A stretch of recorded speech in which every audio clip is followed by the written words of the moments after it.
다음에요. 간혹 이런 경우가 있어요. 이것은 소득세 시행 규칙 이야기입니다. 여기에 이만큼 땅이 있고요. 요거의 땅이 만약에 100평이라고 가정을 하겠습니다. 이건 뭐 5평이라고 가정하겠습니다. 이만큼 땅이요. 2평이 수용이 됐어요. 2평의 보상가를 2억을 받았어요.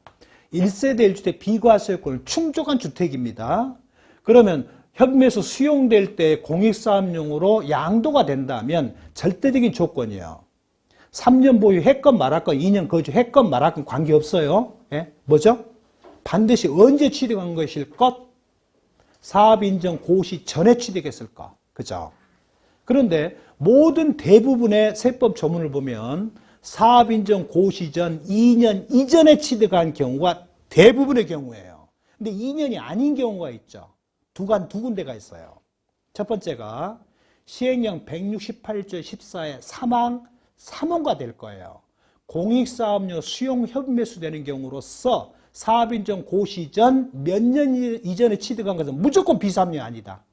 예전에는 2년이었었어요. 3년이었다. 지금 몇 년으로 바뀌었어요? 5년으로 바뀌었어요. 조특법 17조 2년 이전에 취득했다면 감면해줘라. 다만 해당 부동산이 이월과세 대상이라고 한다면 증여자가 취득한 때를 기준으로 2년 이전 여부를 판정해라. 비과세 1세대 1주택의 경우는 사업인정 고시 2년 이전이에요? 전이에요? 전이에요. 2년이 없어요. 근데 그냥 선배님이라 할게요. 여러 선배님들이 저보다 세무사업을 더 많이 하셨을 거니까요. 네. 자, 세법을 보실 때 이하, 그죠? 이상, 그 다음에 전, 후, 초과, 내, 이내 이런 게 많이 있어요. 그죠? 이 좀 잘 읽으셔야 돼요. 조정 대상 공고일 이전에 취득한 주택은 2년 이상 거주 안 해도 좋다. 그죠? 2017년 8월 2일 이전에 취득한 전이 아니고 이전이에요. 그죠? 그러면 당일이 포함된다, 포함 안 된다? 포함이 된다라는 얘기죠.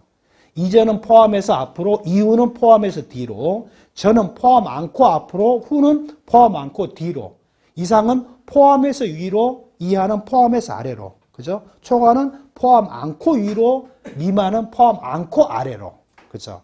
네. 그러니까 배구를 상대편 스파이크를 했어요. 상대편 진영의 라인에 맞았어요. 이게 아웃이에요? 세이브예요? 세이브예요. 그러면 그 관련 규칙에 뭐라고 쓸까요? 라인 이내라고 쓸까요? 라인 내라고 쓸까요? 라인 이내라고 쓰겠죠. 포함해서 안쪽으로니까요. 그죠? 그래, 그런 것처럼 굉장히 조심해야 돼요. 자, 이것을 2억을 보상받았어요. 자, 비과세는 해줘야 되고, 감면도 해줘야 돼요. 그죠? 첫 번째, 감면은 사업인정 고시 전 몇 년 이전에 취득할 것? 2년 이전에 취득해야 돼요. 그죠? 두 번째, 이게 비과세예요? 비과세 아니에요? 한 표 한번 붙여봅시다. 이제 의사표를 명확히 하세요. 자, 전액 비과세다. 아니야. 일부 비과세다. 1번, 2번. 1번에 찬성표. 2번에 찬성표. 다 기권이네요. 네. 이거 절대 비과세 주면 안 됩니다. 왜냐하면 만약에 고가주택 판정할 때 땅은 100명이 공동 소유를 해요. 건물은 한 사람이 소유해요. 또 반대로 땅과 건물 모두 100명이 공동 소유를 해요. 또 반대로 땅은 한 사람이 소유고 건물은 100명이 공동 소유를 해요. 그러면 주택수 계산할 때에 주택을 지분으로 가지면 뭘로 본다? 1주택 각각 소유한 걸로 본다라는 거죠. 그렇게 안 하면 모두가 다 그렇게 해버릴 거니까. 여러분하고 저랑 공동원 투자해가지고 대한민국에 전체를 사도록 합시다. 100분의 1씩, 27분의 1씩. 그러니까 나는 몇 채 갖고 온 꼴이 돼요? 1000채의 주택을 보유한 꼴이 되죠.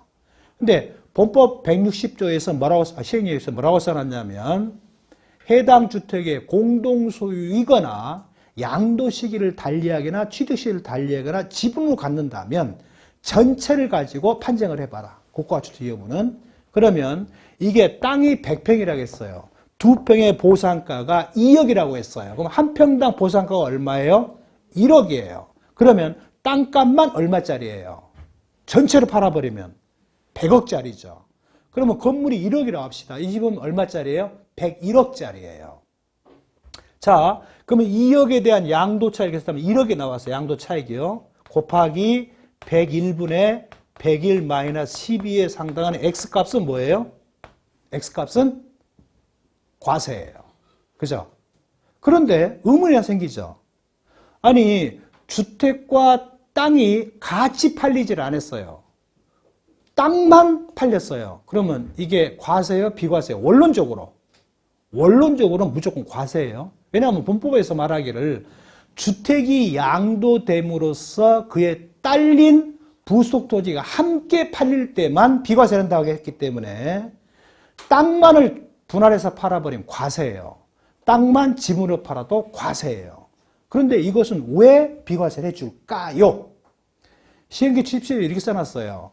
1세대 1주택 비과세권을 충족한 주택과 부수토지를 지분으로 양도한다면 과세다, 비과세다? 비과세를 해준다. 주택만을 지분으로 팔아도 뭐 해준다? 비과세를 해준다. 만약에 토지만을 지분으로 팔면 과세다, 비과세다? 과세예요. 자, 주택과 비과세권 충족한 주택과 부수토지를 분할해서 팝니다. 분할해서 팔면 어떻게 돼요? 분할과 지분은 틀려요. 지분은 공동소유고 분할은 각각이에요. 일물 일건주이기 때문에 등기가 2개가 돼버려요. 그러면 양도자입장에 몇 주택자가 돼요? 2주택자가 돼요. 그죠? 그러면 먼저 판 주택은 무조건 과세예요. 그죠? 그 다음에 토지만을 분할해서 팔아요. 무조건 과세예요. 토지와 건물을 함께 분할해 팔아요. 무조건 과세예요. 주택만을 분할해서 팔아요. 무조건 과세인데 예외가 있어요. 예외가. 어떤 때는 하지 말아라? 공익사업료 수용 협매수 될 때는 하지 말라고 돼 있어요. 그러니까 토지만을 분할해서 공익사업료 수용 협매수가 돼버리면 과세가 원칙이다. 하지만 공익사업용일 때만큼 예외를 적용해 준다. 비과세를 해주는데 이게 방정맞게 101억짜리예요. 동체로 봤을 때는. 그러면 이 X값은 뭐 해야 돼요? 반드시 과세를 해야 돼요. 그러나 사업인정 고시 전에 취득했는데 사업인정 고시 2년 이전에 취득은 안 했어요. 그럼 조특법 77조에 감면이 돼요? 안 돼요? 감면이 안 돼요. 그렇죠? 사업인정 고시 전에 취득한 건 비과세는 되지만 감면은 이전에 취득을 해야 돼요. 그런데 이게 원래 남편 거예요. 남편이 20년 전에 취득한 거예요. 근데 부인한테 증여했어요. 부인한테 증여했는데 5년 내에 판꼴이 됐어요. 그럼 어떻게 돼요? 이월과세 적용이 되죠. 그러면 취득 시기를 뭘로 따져본다? 남편, 증여자의 취득 시기 가지고 사업인정 고시 전 2년 이전 여부를 판정한다는 얘기죠. 그러면 감면이 또 돼요. 그죠? 그렇기 때문에 조금 조심하셔야 돼요. 근데 이월과세 또 생각해야 돼요. 이월과세를 하게 되면 무슨 일이 벌어져요? 이 부인의 취득가는 원론적으로는 뭐예요? 원론적으로는 증여받은 재산은 시행령 163조 9항에 써져 있죠. 상속 증여받은 재산의 취득가액은 상속 증여 당시의 재산 평가액, 세무서장이 결정한 사실이 있다면 결정가액을 뭘로 본다? 취득가액으로 본다? 취득실가로 본다? 취득실가로 본다예요. 취득실가는 취득가액의 부분집합이에요. 취득실가란 말과 취득가액이란 말은 분명히 다릅니다.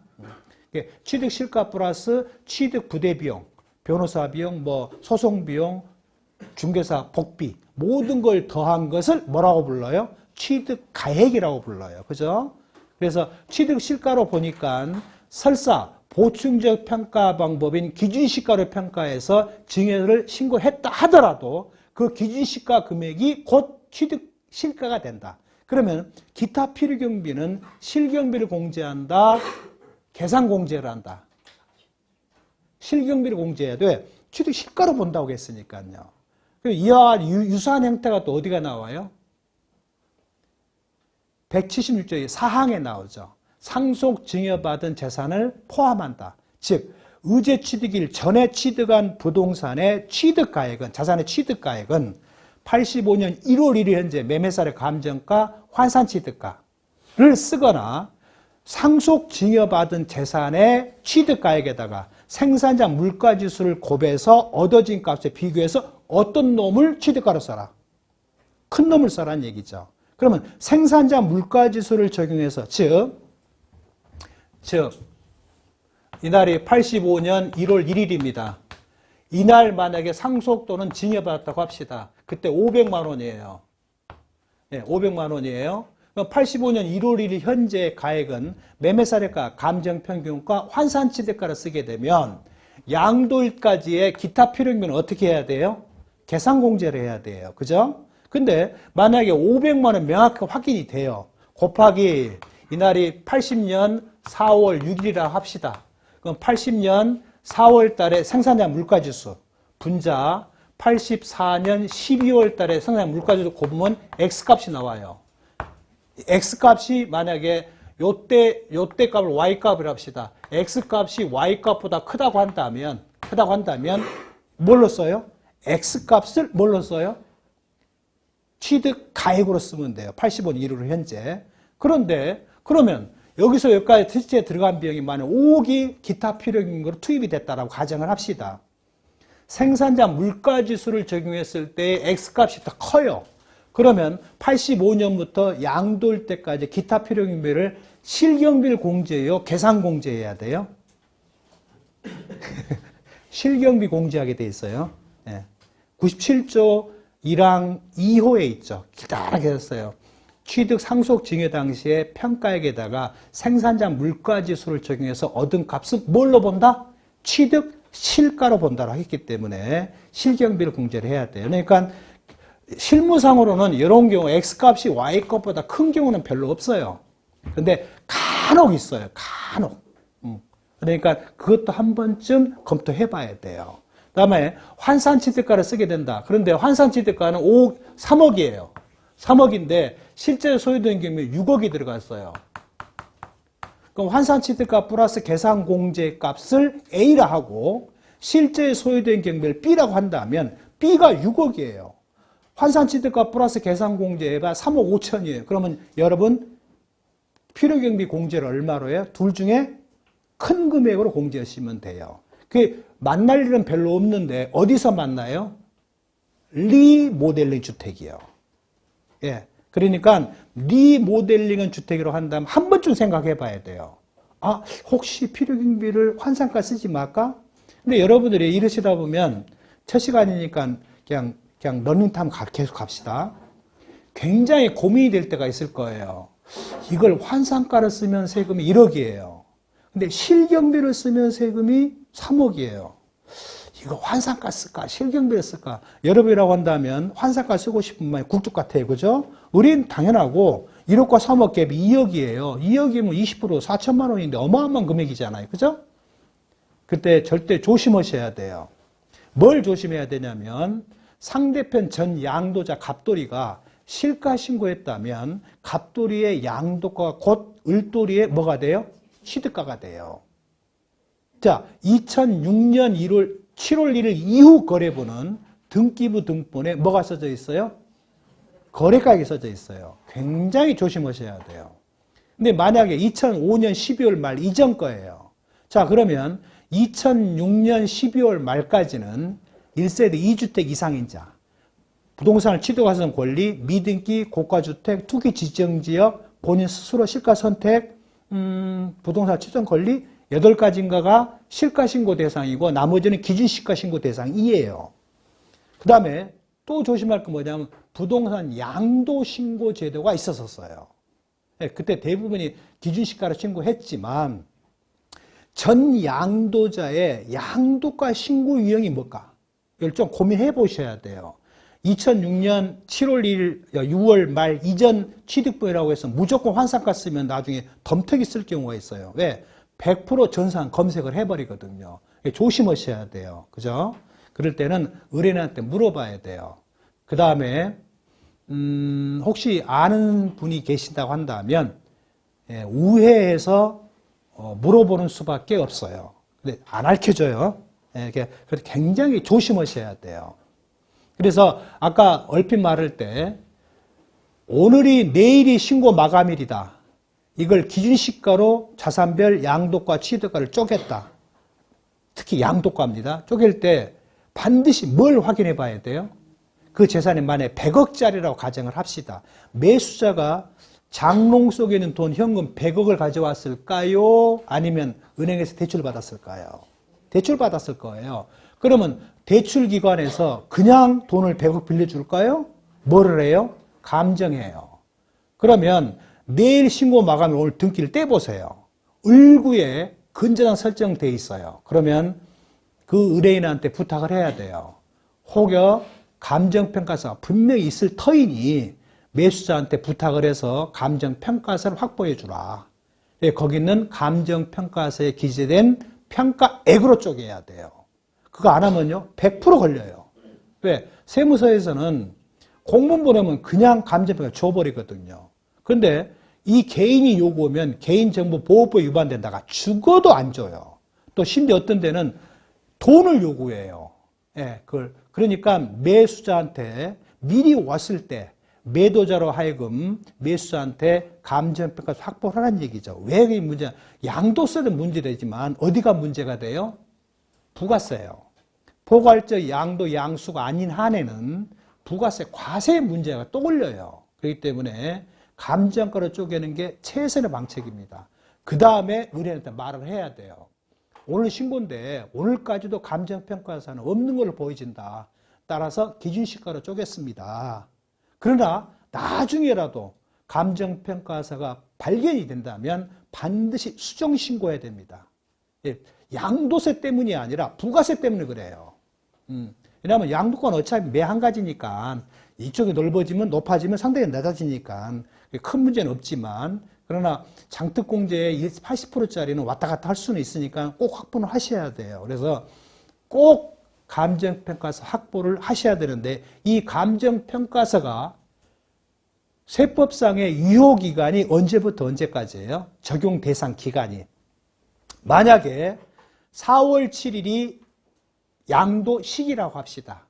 그러면 언제 거예요? 언제 작성된 감정평가서예요? 일기죠. 그러면 직전 과세기간 개시일로부터 당해 과세기간 종료일까지예요. 그럼 언제죠? 2022년 4월 1일이라고 한다면 2021년 7월 1일부터 2022년 6월 말까지 작성된 감정평가서여야 돼요. 그죠? 그러니까 꼭 감정평가 확보는 절대 조심하시라 라는 얘기예요. 자, 봐볼게요. 제가 드린 유인물 잠깐 보도록 합시다.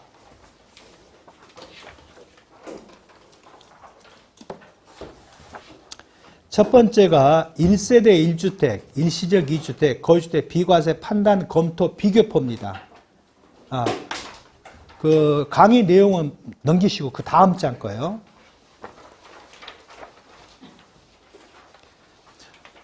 (1세대 1주택) 비과세 관련 검토사항 시행령 154조 2년 이상 보유기간 중 2년 이상 거주가 있죠. 자, 제가 달리 그냥 말로 한다면 해당 주택의 비과세는 원칙적으로 한 세대가 거주자가 배우자와 함께 동일한 주소 또는 거소에서 생계를 같이 하는 가족이 한 세대가 국내에 한 주택을 갖고 있고 해당 주택이 등기가 돼 있고 해당 주택을 2년 이상 보유하고 해당 주택이 조정 대상적인 경우로 한다면 2년 이상 거주한 경우에 비과세를 해주되 해당 주택이 고가주택일 때는 고가주택 기준금액을 초과하는 양도차익은 비과세를 못 해준다가 대전제 조건이에요.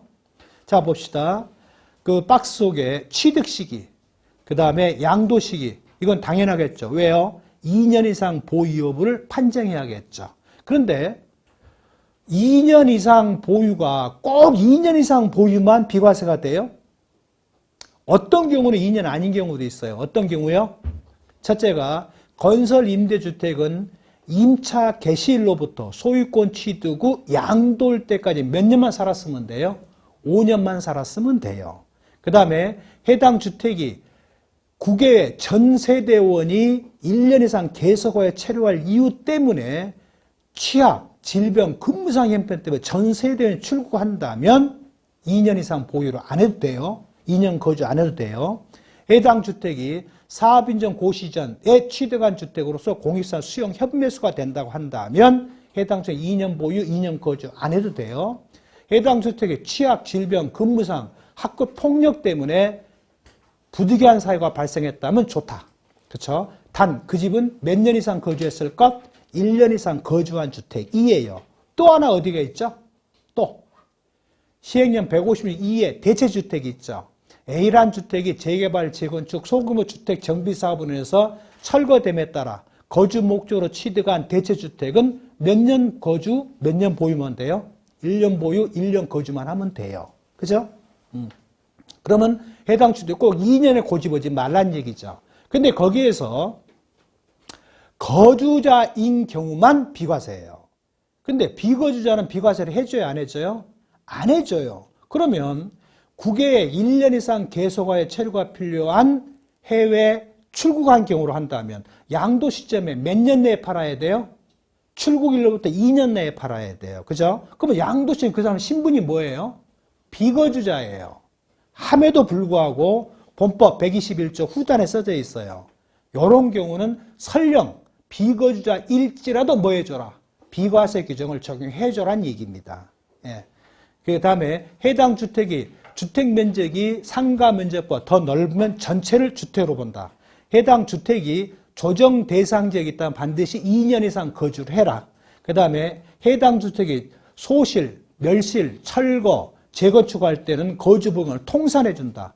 해당 주택이 다가구 주택은 공도로 보되 단독으로 선택할 수도 있다. 그 다음에 해당 주택이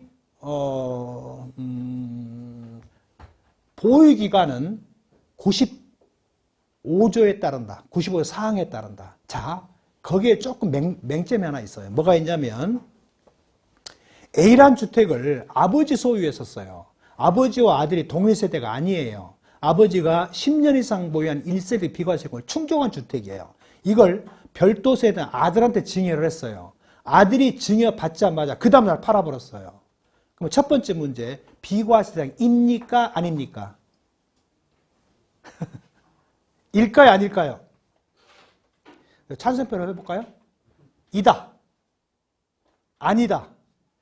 100명이 아니다면 나는 이다라고 말했어요. 그죠? 이예요. 왜 뭐라고 써놨냐면 주택의 거주 보유기간은 95조 사항에 따른다고 했어요. 본법. 그럼 95조 사항이 뭐예요? 이월과세 해당 주택의 장특공제를 적용한 보유년수는 취득일로부터 양도일까지를 한다. 다만 해당 자산이 97조 2에 따른 이월과세 적용 대상이라고 한다면 증여자가 취득한 때부터 보유년수를 기산한다고 했어요. 자, 그러면 아버님이 10년에서 보유했을 비과세금을 충족한 주택을 아들한테 증여했는데 아들이 그 다음날 팔아버렸어요. 그러면 아들 기준으로는 몇 년이에요? 하루 보유했어요. 비과세 안 돼요. 하지만 95조에서 95조 사항 법문 규정에 따른 이렇게 말 안 했어요. 95조 사항에 따른다고 했으니까 95조 사항에 단서가 끌려와요? 안 끌려와요? 끌려와요. 그래서 비과세를 해줘야 돼요. 그런데 문제가 생겨요. 해당 주택이 고가에 걸리면 어떻게 돼요? 또 12억 초과 상당분은 과세를 해야 되고 직계 좀비속으로부터 증여받은 건 맞잖아요. 5년 내에 팔았잖아요. 그러면 또 무슨 일이 벌어져요? 이월과세 문제가 걸려요. 그러면 원칙적으로 아들의 취득가는 뭘로 적용해야 돼요? 원칙적으로는 증여자산 평가액이 취득가액, 실가예요. 하지만 이월과세 걸리면 무슨 일이 벌어져요? 아버님의 취득가를 아들의 취득가로 넣어야 돼요. 그럼 양도 차이 커지겠죠. 고가에 걸리죠. 고가에 안 걸린다면 문제가 없어요. 고가에 걸리면 이월과세 문제가 걸려요. 근데 이월과세 규정에 2항 4호에 이런 말이 있죠. 이월과세를 했을 때의 양도세 결정세액과 이월과세를 안 했을 때 양결정세액을 비교해서 안 했을 때 결정세액이 더 크다고 한다면 어쩌라? 이것을 하지 말아라. 하지 말아라. 그러면 이것을 안 하네. 그걸로 덮고 그냥 신고할 거예요. 한 번 더 고민해 볼 거예요. 예? 한 번 더 고민해 봐야 돼. 어디로 갈지 모르니까. 그러니까 확인해 봐야 돼. 어디로 가야 돼요? 101조 2항이에요. 101조 2항이 뭐죠? 부당의 계산 부인 규정이죠.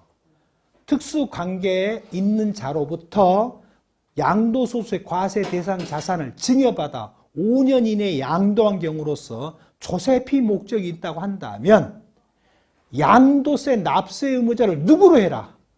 증여자로 하라는 얘기죠. 그죠? 자, 그러면 증여자로 하게 된다면 아버지를 양도세 납세 의무자로다. 조세피 목적은 뭘로 따져요? 조세피 목적은 A점에서 부가 취득을 했고요. B점에서 증여를 했고요. 그 다음에 C점에서 5년이 된 날이고요. D점에서 양도를 했어요. 그러면 첫 번째, 이월과세나 부당해상 부인계는 적용해야 안 해요? 할 이유가 없죠. 5년이 넘어버렸으니까 만약에 B-에서 양도했다라고 가정을 합시다. 5년 이내에 들어왔죠. 그죠? 일단은 조세 목적이 있는지 없는지는 모르겠어요. 그러면 A에서 B 구간은 무슨 세금이 발생돼요? 증여세, 그 다음에 B-는요? 양도소득세죠. 그러면 여기서 이렇게 생각한다면 뭐가 생겨요? 양도세가 되죠. 그러면 이 양도세 이것과 이거 두 개 더한 값이 이것이 더 크다고 한다면 조세피 목적이 있는 거죠. 근데 이렇게 해서 세금을 낼 사람은 대한민국에 딱 세 사람이 있어요. 세 사람. 미친놈, 조국과 민족을 위한 사람. 한 사람은 생략할게요. 예. 근데 여기에 증여세, 양도세가 결정세계요, 산출세계요, 납부한 세금이에요. 뭐죠? 결정세계예요. 결정세계라고 한다면 세액공제, 감면을 모두 빼고 한다는 얘기입니다. 빼고. 이걸 오래 기억하는 방법이요. 이게 기억하는 방법은 틀린데요. 지금은 틀린데 이렇게 기억하면 편해요. 8년 제촌자격을 요건을 충족한 아버지의 농지를 아들한테 증여했어요. 아들이 5년 내에 팔았어요.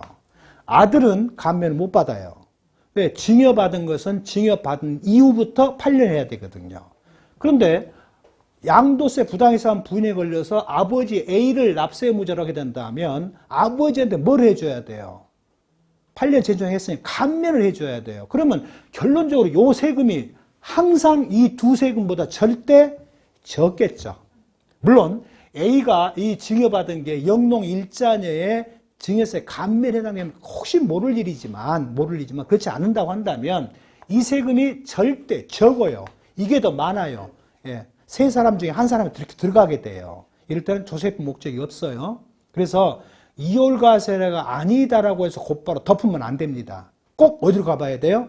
101조 2항 부당해상 부인을 가되 101조 2항 단서 이름 말이 있죠. B가 양도한 양도 소득금액이 B한테 전적으로 귀속된다면 부당해상 부인 기준 적용하지 말라라고 했어요. 그러면 과세관청 입장에서는 그 사실 알아요, 몰라요? 몰라요. 무조건 뭐가 나와요? 소명 요구가 나와요. 그러면 나는 신고할 때 어떻게 해야 돼요? 부당해상 부인 대상은 되는데 이 양도소득금액이 전부 수중자한테 기속이 됐더라 라고 입증을 해줘 버려야 돼. 그러면 안 나와요. 그럼 어떻게 입증해요? 어떻게 해요? 예금 통장에 돈이 들어있어야 돼요. 그 다음에 의뢰인한테 뭘 말해줘야 돼요? 세무서에서 일정 기간, 한 1년에서 6개월 정도는 절대 이 돈은 빼지 마라. 가만히 놔두라는 얘기죠. 그 상태로 예금 계좌를 복사를 해가지고 붙여서 제출해버리면 돼요. 의뢰인한테 돈 빼지 말라고 말을 꼭 해. 이런 마찬가지요. 양도 신고하실 때 마지막에 꼭 말해줄 게 해줄 거 있어요. 어지간한 지금 보통 50억, 100억이에요. 그거 아버지가 팔면은 100% 그 돈이 어디로 흘러갈까요? 자식한테 흘러가요. 그럼 무슨 일이 벌어져요? 증여세 문제가 또 걸려요. 그 말을 꼭 해줘야 돼요. 절대 계좌 이체해 준다거나 수표로 주게 된다면 증여세 문제가 된다. 사후관리에 걸리기 때문에 절대 증여하지 마세요. 라는 말을 꼭 해줘야 돼요. 왜? 내 돈 내 마음대로인데 뭔 세금이야 이렇게 말할 수 있지만요. 그래서 굉장히 조심해야 돼요. 그래서 90조 이하의 이월과세가 아니라고 해서 무조건 덮어놓으면 안 된다. 101조 이하는 반드시 가야 된다. 101조 2항에서 97조 2에 따른 이월과세를 적용할 때는 부당해상 부인을 적용 안 한다고 그랬어요. 그래서 직계전문에서 배우자가 아니에요. 그렇지, 이로 가봤어. 갔더니만은 하지 말래요. 이월과세 하지 말래요. 그게 뭐죠? 사업인정은 2년에 취득하는 공시가 수용되는 경우, 1세대 비과세를 충족한 주택인 경우, 했을 때와 안 했을 때 비교를 아는 것이 더 많을 경우. 그렇죠? 이런 거 하지 말라고 했어요. 다시 어디로 와야 돼? 그러면 다시 100일주 이행 또 와야 돼요. 굉장히 조심하셔야 돼요. 그냥 덮으면 안 돼요. 근데 세무서는 어떻게 할까요? 세무서는요, 여러분이 절대 우리 뭐 시쳇말로 꼼수 부리지 마세요. 100% 뭐에 걸려요? 컴퓨터에 걸립니다. 국세청 컴퓨터가요, 대한민국의 가장 빅데이터 컴퓨터입니다. 예, 80년 이후 것은 전부 다 갖고 있어요. 그렇기 때문에 컴퓨터로 걸러버려요. 그러니까 여러분들이 좀이라도 꼼수 부려서 넘어갈 거다. 안 됩니다. 절대요. 절대 안 됩니다. 하지 마시면 안 돼요. 자, 그래서 두 번째 박스 보죠. 주택 유형. 아파트는 5층 이상, 연립은 600여 초과 5층, 4층 이하. 다세대는 4층 이하, 600여 이하인 게 다세대죠. 그 다음에 단독주택, 그 다음에 다중주택은 330 이하, 3층 이하. 다가구는 660 이하, 3층 이하인데 옥탑 피노티는 굉장히 조심해라. 이걸 계속 이게 문제가 되는데 한 사례를 말씀드릴게요. 제가 1년이면 양도신고서를 한 300건 정도 해요. 예. 근데 지금까지 조사 몇 건 받았을까요? 한 번도 받은 사실 없다. 한 번 받았다. 2회 이상 받았다. 몇 번 받았을까요? 딱 한 번 받았어요. 이게 다가구에 걸렸어요. 다가구에 걸렸는데 과세관청에서는 먼저 세무조사를 했었어요. 신고 시행 결정이 끝났어요. 예, 무혐의다 이죠. 그런데 감사에 문제가 된 거예요. 감사에서 옥탑이 있지 않냐. 진짜 옥탑에 사람이 산 것은 맞아요. 맞는데 이 옥탑을 넣으니까 4층이 된 거예요. 그래서 과세를 하겠다, 중과를 하겠다고 어마무지막지한 세금이 나온 거예요. 가산세만 1억이 넘었으니까요. 제가 그걸 불복해서 이겼어요. 어떻게 이겼을까요? 혹시 여러분들이 현장에 가시면요, 그냥 그래 이러시면 안 돼요. 우리가 그 수사 관련된 영화를 보면은요, 카메라로 굉장히 많이 찍죠. 어느 사진이 걸릴지를 몰라요. 막 찍으세요.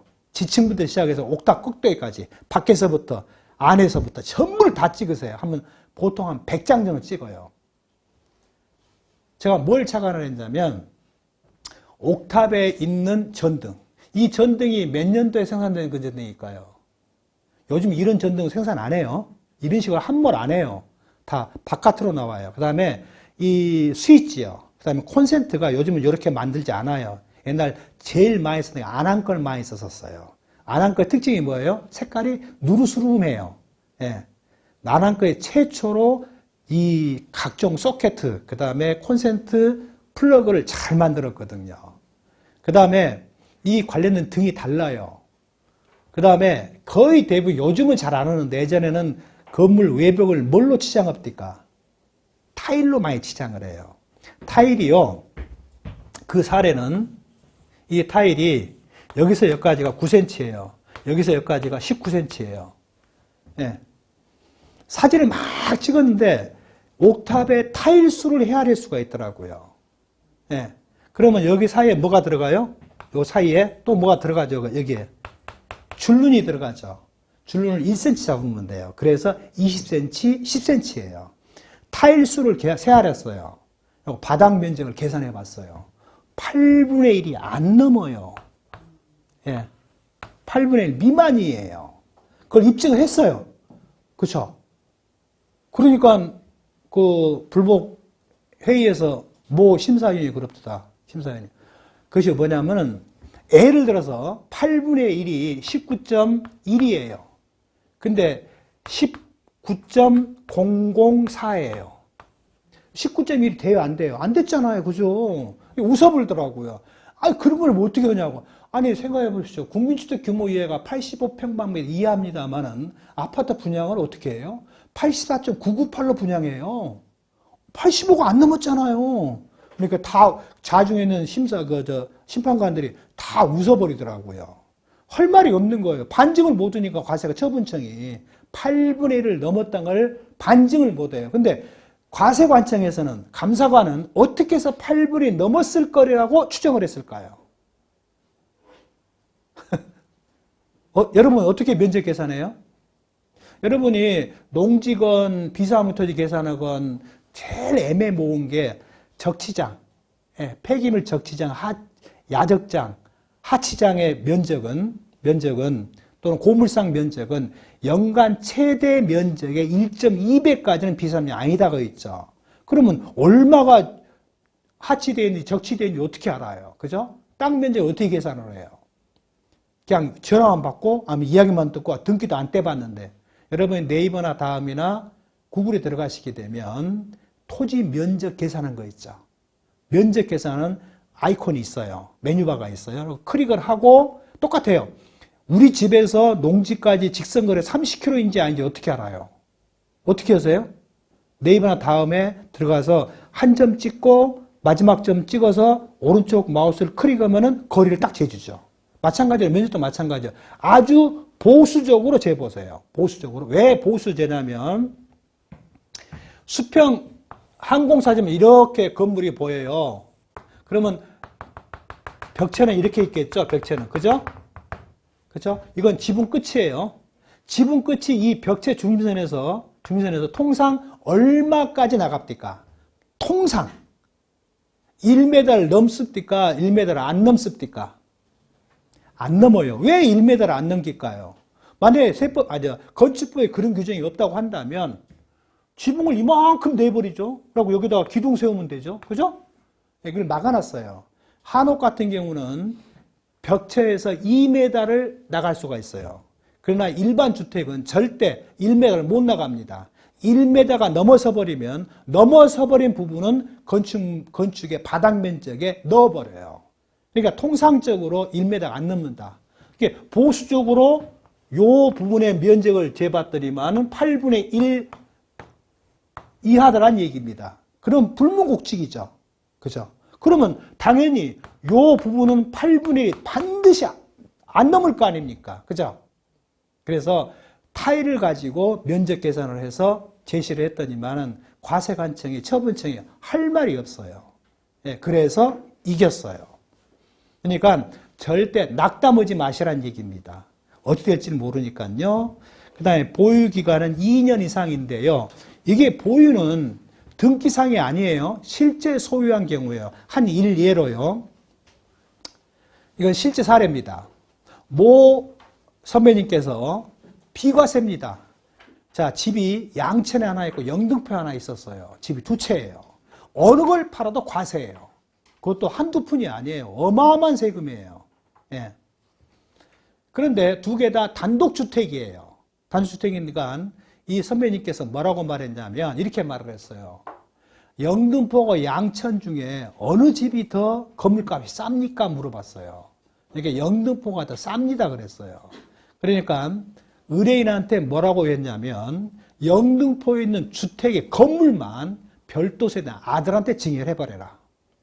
그리고 나서 양천 소재 주택을 팔아라 이거예요. 그럼 뭐예요? 양도련제 1주택이고 뭐 3년, 그때 3년이었으니까 3년 이상 보유했으니까 뭐가 돼요? 비과세는 되겠지만 9억 초과분은 세금 물어야 되겠죠. 그래도 엄청난 세금이 세이브가 되니까. 그래서 의뢰인이 그렇게 했어요. 했는데 나중에 양천을 팔았어요. 와, 큰일 났어요 이제는. 미등기예요. 미치고 환장하죠. 그러니까 여러분 입장은 어떻게 해야 돼요? 반드시 건물 토지 등기를 떼봐야 돼요. 미등기니까 이 선배님이 뒤로 벌렁 넘어져 본 거예요. 70% 세금이니까 장특공제 배제가 되죠. 그러니까 난리가 난 거예요. 그러니까 의뢰인이 그냥 노발대발한 거예요. 네가 그렇게 허락해서 했는데 이 집에 와서 세금 낸다면 말이 되느냐. 그 선배님 뒤로 넘어져 본 거예요. 자, 여러분이 그 입장이라고 합시다. 어쩌실래요? 낙담하고 아이고 큰일 났네. 내가 말 잘못했는데 이렇게 끝낼 거예요. 다른 방법을 찾아볼래요? 찾아봐야죠. 자, 그 상황에서 저한테 왔다고 합시다. 자, 해당 주택이 비과세금을 충족했지만 세금이 사실상 뭐 때문에 많이 나와요? 땅 때문에, 건물 때문에. 땅 때문에요. 아까 제가 단독주택을 말했잖아요. 그죠? 근데 이 특징이 또 뭐예요? 땅은 등기가 돼 있어. 지상에 뭔만? 주택만 미등기가 돼 있어. 자, 그러면 극단적으로 간다면 땅은 비과세 됩니다. 주택은 비과세 안 돼요. 또 그걸로 끝낼 거예요? 아니죠. 시행령 168조에 뭐라고 써졌어요? 1세대 비과세율 충족한 주택으로서 건축을 받지 못하여 보존등기가 불가능한 것은 뭐라고 해라? 미등기가 아닌 걸로 봐주라고 했잖아요. 그죠? 그러면 그 집이 미등기요? 아니요. 자, 근데 이 집이 양성화 조치가 된 집이에요. 다시 말해서 건축물 대장이 없다고 한다면 그건 무과주택이기 때문에 미등기가 아닙니다. 근데 건축물 대장이 있어요. 당초에 허가를 안 받았어요. 근데 중간중간에 양성화 조치를 해서 건축물 대장이 만들어졌어요. 근데 보존등기를 아는 건 미등기가 맞아요. 그러니까 미등기니까 세금 70%만 생각하시면 안 된다. 비과세 충족했다. 부수토지는 비과세 가능하다. 주택은 미등기일지라도 어떤 일이 벌어져요? 양도세를 꼭 계산해 보세요. 해보시면 어떤 일이 벌어집니까? 경험상. 환산취득가를 쓰게 되면 환산취득가가 양도실가보다 더 높아요. 양도 차손이 발생을 해요. 왜 그럴까요? 잔존가치가 앞으로 갈수록 1에 가까워져요. 그 다음에 이 집이 50년, 60년 된 집이에요. 그러면 양도한 기준시가가 굉장히 낮아요. 너무 많이 노후화되어 있기 때문에. 환산가를 쓰게 되면 앞으로 가면 더 높아져 버려요. 그러면 양도 차손이 발생돼요. 그러면 차라리 미등기 잘 됐죠. 그러니까 절대 낙담하지 마시라는 얘기입니다. 반드시 빠져나갈 구멍은 생깁니다. 찾아도 구멍이 안 생기면요. 그때는 할 수 없고, 그때는 저한테 물어보세요. 근데 공짜로는 안 돼요. 그런 방법을 알려줄 거예요. 근데 이게 미등기라 흔들리지 마시라는 얘기. 양도주택의 전입전출일요. 이 전입전출은 왜 필요해요? 일시적 2주택에 2022년 5월 9일 이전 양도분 주택이라고 한다면 1년 이내 양도하고 양도 신규주택 취득한 때로부터 1년 내에 이사를 가고 전입세대를 전입을 해라는 얘기죠. 다만 부득이한 사유가 있을 때만큼 예외로 전입 안 하면 되죠. 그 부득이한 사유가 발생한 사람만 전입 안 하고 관계없어요. 통째로 전입하면 안 돼요. 다른 사람 다 들어가야 돼요. 다만 1년 내에 들어갈 수 없는 상황이 벌어졌어요. 주택임대차 보호법 6조에 그런 말이 있죠. 임대기간 만료 6달에서 2달 이내 기간 중에 퇴거 요구를 해야 돼요. 갱신 안 하겠다고 요구를 해야 돼요. 그죠? 그런데 만약에 그 기간을 넘겨버렸어요. 넘겨버리면 뭐예요? 묵시적 자동 계약갱신이 돼버려요. 그러면 상대편에서는 퇴거 요구를 했어요. 근데 세입자가 못 나가게 했대요. 뭐라고 하죠? 6조 2에서 뭐라고 했냐? 7조고요. 거기서 뭐라고 했냐면 계약갱신 거부권 행사할 수 있어요. 그러면 지나간 이야기지만 계약갱신 거부권 행사를 못하게 하려면 어떻게 해야 돼요? 내가 들어가 살란다. 그러면 계약갱신 거부를 못합니다. 예. 그래서 그럴 때는 2년을 한도로 전입신고를 해야 돼요. 제가 이것 때문에 한번 과세관청하고 다툼이 생겼어요. 저기서는 과세우통에 나왔어요. 그래서 과세관청에 대놓고 소득세법 시행령 155조 2항 규정의 2호 규정이 주택임대차 보호받고 서로 상충하고 있다. 저기는 묵시적 자동 계약갱신과 갱신계약 거부권을 행사할 수 있다고 되어 있는데 여기는 반드시 2년을 한도로 전입을 요구하고 있다. 그럼 어쩔 거란 얘기냐. 그래서 재경부의 유권에서 기재부 유권에서 뭐가 나왔어요? 설령 2년을 넘다 하더라도 해당 계약이 종료일 때까지 인정해 주마라고 해요. 그러다 보니까 임대차 보호법하고 주택임대보호법하고 소득세법 서로 상충이 되는 거예요. 그런저런 이유 때문에 삭제했는지는 모르겠습니다. 너무 심한 법령이에요. 그죠? 그래서 삭제를 해버렸어요. 2022년 5월 10일 이후 양도분에서는 무조건 전입 안 해도 관계없다. 그 다음에 이사 안 가도 관계없다. 그래서 그 과세관청하고 근 2달을 다퉜어요. 이런 상충 문제가 있고, 그 다음에 그래서 과세관청은 뭘 요구했냐면요. 그 갑돌이라는 사람이 소유권도 취득하기 전에 전 양도자하고 맺은 임대차 계약을 갱신을 해줘 버렸어요. 그러니까 대금 청산을 하든지 이전 등기를 한 후에 만약에 신규로 갱신 계약을 했다고 한다면 그 빠져나갈 방법이 없어요. 근데 대금 청산도 안 했어요. 소유권 이전 등기도 안 한 상태에서 중도금 지급한 상태에서 세입자하고 임대차 계약을 맺은 거예요. 자, 이게 법률적 효력이 있냐 없냐가 이제 말썽이 나기 시작한 거예요. 과세관청은 효력이 있다. 나는 효력이 없다. 효력이 있을까요? 없을까요? 원론적으로요. 효력 없습니다. 소유권 안 갖고 있는데 그 사람이 전된 것도 아닌데. 그죠? 네, 그래서 결국은 석 달 만에 인정을 받았어요. 그 세금 한두 푼이 아니에요. 네. 그래서 여러분이 절대 낙담하지 마시라는 얘기. 자, 다음에요. 있어. 잠깐만 쉬는 시간 주면 안 될까요? 아, 그래요. 그러면 지금 40분인데요. 50분에 시작하도록 하겠습니다.